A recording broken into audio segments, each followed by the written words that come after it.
नमस्कार। इन खबर में आपका स्वागत है। मैं हूं आपके साथ सतिन सभा। 4 राज्यों में हुए विधानसभा का चुनाव आज आ चुका है। पता चल गया है कि किस राज्य में कौन सी सरकार आ रही है, कौन सत्ता से बाहर गया।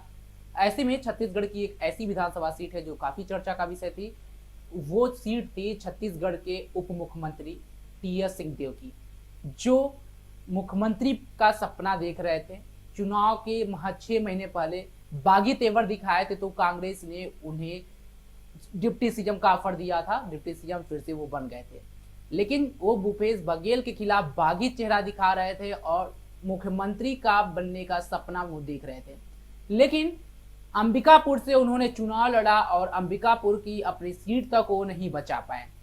उनकी करारी हार हुई है। उनको भाजपा के उम्मीदवार ने हरा दिया। आपको बताया कि भाजपा उम्मीदवार राजेश अग्रवाल को टोटल 65,398 वोट मिले हैं, तो वहीं टीएस सिंहदेव को 56,269 वोट मिले हैं। अगर बात करें दोनों के बीच वोटों के अंतर का, तो 9,127 वोट से भाजपा प्रत्याशी की जीत हुई है और टीएस सिंहदेव जो भूपेश बघेल के हटा करके मुख्यमंत्री पद का सपना देख रहे थे, जो छत्तीसगढ़ के डिप्टी सीएम थे, वो अपनी सीट बचाने में नाकामयाब साबित हुए हैं। वहीं आपको बता दें कि प्रधानमंत्री मोदी की लहर अभी भी है। 3 राज्य में कांग्रेस का सुपड़ा साफ हो चुका है और भाजपा प्रचंड बहुमत के साथ तीनों राज्य में अपनी सरकार बनाने जा रही है।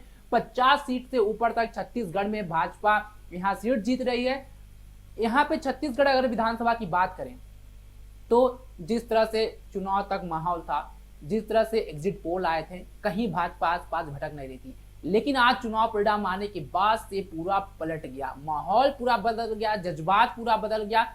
जो असंभव लग रहा था भाजपा ने वो संभव करके दिखा दिया है और छत्तीसगढ़ में 5 साल के बाद एक बार फिर कमल खिला दिया है, क्योंकि 15 साल लगातार छत्तीसगढ़ में बीजेपी की सरकार रही थी। रमन सिंह मुख्यमंत्री थे, लेकिन इस बार प्रधानमंत्री मोदी के चेहरे पर चुनाव लड़ा गया, कमल के निशान पे सिर्फ चुनाव लड़ा गया। ऐसे में जिस तरह से भाजपा ने मुख्यमंत्री का फेस नहीं लाया, तो ये भाजपा के लिए कहीं ना कहीं फायदेमंद साबित हुआ है।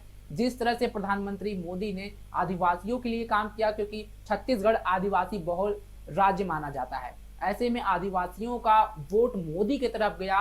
कई सारी योजनाओं का फायदा जिस तरह से, और कई सारे, खासकर 508 करोड़ का जिक्र जब आता है महादेव ऐप का, तो इसमें माफ करिएगा, इसमें भूपेश बघेल घिरते हुए नजर आते हैं। तो बीजेपी ने इसे जोर शोर से उठाया था। ऐसे तमाम सारे मुद्दे थे जिस पर बीजेपी ने भूपेश बघेल सरकार को घेरा था। अगर बात करें छत्तीसगढ़ में बीजेपी की पैठ कब हुई, चुनाव के कुछ महीने पहले अगर देखा जाए, जिस तरह से रैलियां चालू हुई तो बीजेपी आसपास नहीं भटक रही थी। लेकिन जब प्रधानमंत्री मोदी ने कमान संभाला और जब प्रधानमंत्री मोदी का छत्तीसगढ़ में रैली हुआ, उसके बाद से वहां का जो माहौल है पूरी तरह बीजेपी की तरफ बढ़ते हुए दिखा और एक बैग बीजेपी यहाँ पे टक्कर में आने लगी। और वही फायदा रहा प्रधानमंत्री मोदी की रैलियों का, उनके भाषण का। उन्होंने जो जनता से वादा किया था, जनता ने प्रधानमंत्री मोदी के उन जो वादे थे उसको अपना समर्थन दिया, उसे माना कि भाजपा ही हमारे काम आ सकती है। ऐसे में छत्तीसगढ़ विधानसभा में भाजपा की प्रचंड जीत हुई है, 50 से ज्यादा सीट जीत रही है, पूर्ण बहुमत की सरकार बनाने में सफल हो रही है। मुख्यमंत्री कौन होता है तो विधायक दल की बैठक के बाद ही पता चलेगा।